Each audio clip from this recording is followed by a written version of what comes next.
Hi, I'm Chap Bettis, author of The Disciple Making Parent, and this is my audio blog, where I read some of my blog posts in audio format for your convenience. Well, in today's episode, we're going to be talking about pulling the fire alarm. Several months ago, our church hosted a marriage conference, and you can hear one of the speaker's sessions on conflict on my other podcast. During the last session, there was a panel with couples who had been married for different amounts of time, and Sharon and I were asked by our senior pastor to be on the panel as the older couple. At first, we objected. We're here to learn, we told him. Well, on the panel, we were open and honest about how hard we've had to work at our marriage. In Sharon's words, if marriage is a dance, then there are times it felt like we were stepping on each other's toes.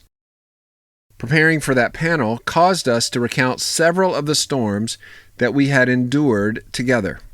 In talking about those times on the panel, I used the concept of pulling the fire alarm, and I thought that might be helpful to think about in this article. You can hear me talk about it around the 1710 mark on episode 83 in the other podcast that I do, the Disciple Making Parent podcast. Well, let's start by thinking about three different types of levels of conflict that couples face. One is low-level issues. Some problems are just minor inconveniences and annoyances. The other person is a unique individual. He or she does things differently. Some don't matter. For example, if there are two ways to drive to a destination, inevitably Sharon and I will choose different roads. Other small annoyances have to do with different values. One person wants the place fastidious, and the other doesn't care about the clutter. Couples have to learn to work through these issues all the time, compromising as they go. The key verse for problems at this level is 1 Peter 4:8, that love covers a multitude of sins. Now, not all of these are sins, but some may be. Love covers over some things. Love does not nitpick. Love does not grumble or develop a bitter heart.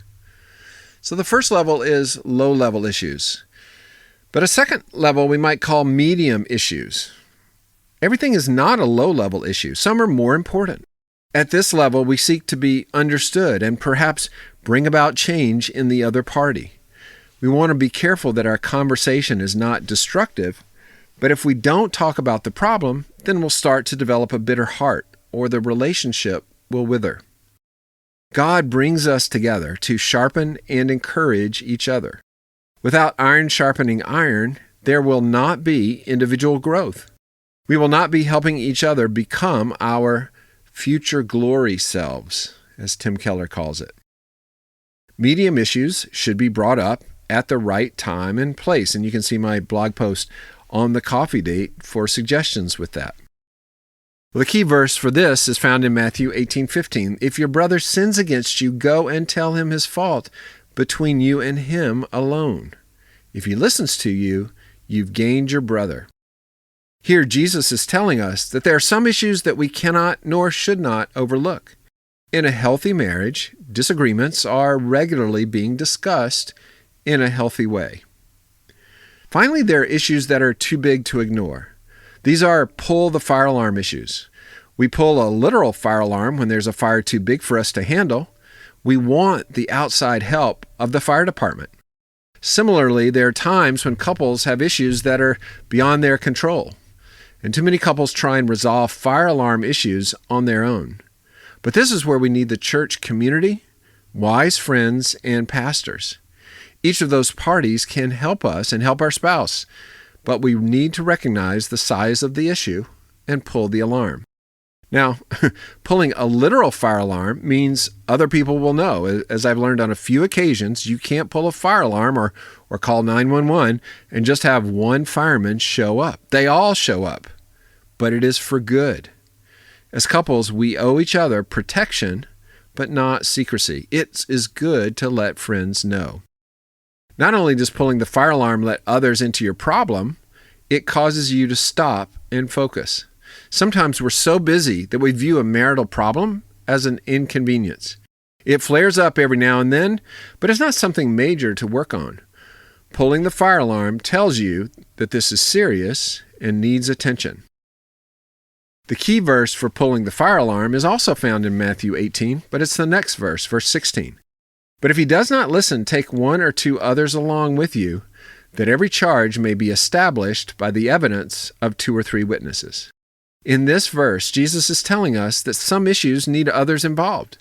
Sometimes that third party can help one of us see something that we are not seeing.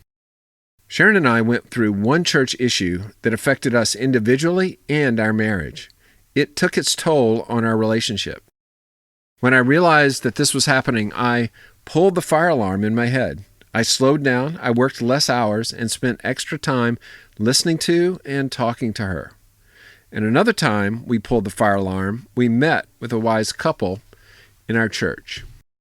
Everything is not a big deal, but some things are, and they need to be treated as such. You can listen to podcast 83 to hear a few times that we've had to pull the fire alarm in our marriage. Thank you for listening to the Disciple Making Parent audio blog. This ministry is equipping families to stand strong against the rising antagonism to the gospel. After all, what is more important to us than the souls of our children? And this blog post is aimed at equipping you to have a godly marriage in front of your children. But we can only do our ministry because of people like you who support the ministry through monthly or special gifts. If you benefited from this ministry, would you prayerfully consider becoming a monthly or regular financial partner? Visit thedisciplemakingparent.com/give.